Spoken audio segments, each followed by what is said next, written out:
Hi, I'm Kerry, owner of HeaterShort.com. Semi-retired, travel around the US, and I've got this store where I'm supplying entry-level historical European martial arts fencing equipment, catered toward beginners, and of course clubs that are starting out looking to get well geared at a very affordable price. I'm going to be talking about the Red Dragon hoods for your fencing mass and why you would want to have this type of kit when you are fencing. So a regular fencing mask doesn't have this cover on it, right? It's just a regular sort of design for the three-weapon system of modern Olympic fencing, which is a very sport-oriented fencing style. Historical European martial arts, the objective, I mean, there's a sport aspect to it, but the objective is also historical. We're trying to recreate the actual combat-oriented systems. So we're using real techniques that are designed to inflict serious harm to a person, as opposed to modern Olympic fencing, which is more sportified swordsmanship. There's lots of techniques you don't use. You don't use grappling, for example, or circular framework. It's a very linear framework for footwork, I should say.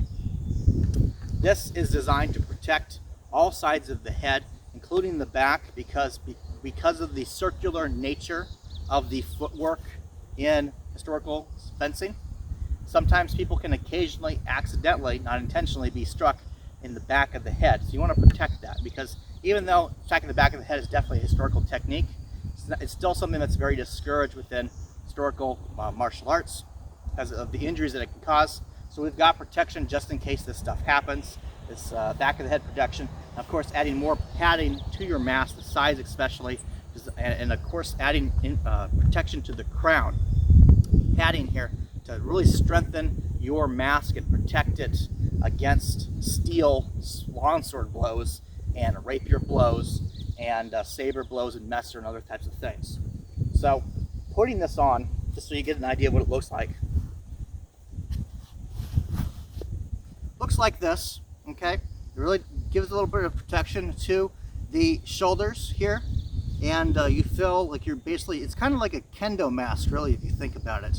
Kendo mask for fencing mask there. It also has a triangular, or rather heart-shaped, little piece of protective material here, which if I try to, get a thrust, if you try to thrust somebody in the throat, it's going to give additional protection.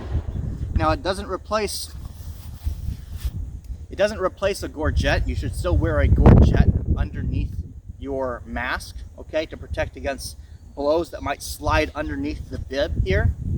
But for a full-on type of thrust to your neck, this little piece of plastic is really going to help you. Now, this is the full hood model, and you also notice it has little eyelets here that are designed to make it a little bit more breathable for the mask, because hooded fencing masks are notorious for getting very hot, especially when you're doing a lot of very intense free play, sparring, fencing, whatever you like to call it. Okay, that's designed to make it a little bit more breathable inside. How effective it is, I don't really know. They're still fairly hot when you're wearing them. Nevertheless, this is a very good entry-level piece of kit, and of course, good for using for loaning kit as well. I am selling this at a lower price than the leather overlay, which I'll talk about next. The reason being is that lots of people find these to be ugly, so they're not as desirable. I'm giving people an incentive to purchase these, because I do think that they're a very effective piece of kit, even though it is a little bit ugly, okay, especially because it has the heart-shaped protection for the neck. I don't want to call it a gorget or even a blade catcher. It's just a protective piece of material that's in here to help against thrusts. And the leather overlay does not have that, even though the leather overlay is more attractive and therefore they're more popular. It doesn't have this piece of protection. So this is actually more protective, in my opinion, compared to the leather one. But the leather one is more desirable because it's made of leather. So I'm giving people a reason to use these, essentially. All right, now I've added the leather overlay model to the mask, and it is comparable to what I have here in the background, the SPES model. I have them sort of side by side. You can see that they're very similar to each other, almost identical. Main difference is that the Red Dragon one comes in red striping, okay? and also has the little eyelets for breathing, and the SPES one does not have that. Otherwise, they're basically the same thing. It has, you know, this flexible type of material on the back of the head designed to protect the back of your neck and the base of your neck where the spine connects against blows, as well as providing firm protection to the back of the head. Of course, padding for the crown and the sides of the head as well. And when you wear it, it looks like this. Okay, it is more attractive compared to the full-headed model, which is why I'm selling it at a higher price, because people tend to prefer these. But I want people to also buy the full hoodeds, especially if they're going to use it for loaning equipment. So I made these at a lower price.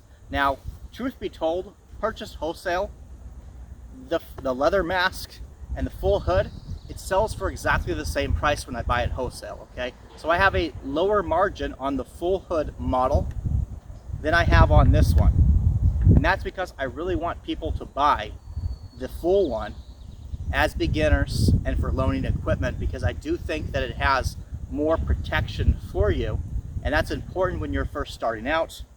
And so this is being sold at a higher price. I have a higher margin on it, but not much. I'm still selling these way lower than anybody else who is selling Red Dragon gear. It has a higher price on there just because if you want it, you know, this more attractive version, it is made of leather, slightly higher price. Full hooded ones though, those ones are probably the better ones, even though they're kind of ugly. So they've got the ugly discount basically. I have a lower margin on it.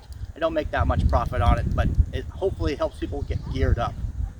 Hope this video has been helpful for you, that you've learned some stuff and you get some good information. I haven't really seen many people reviewing Red Dragon equipment. Now I'm selling it.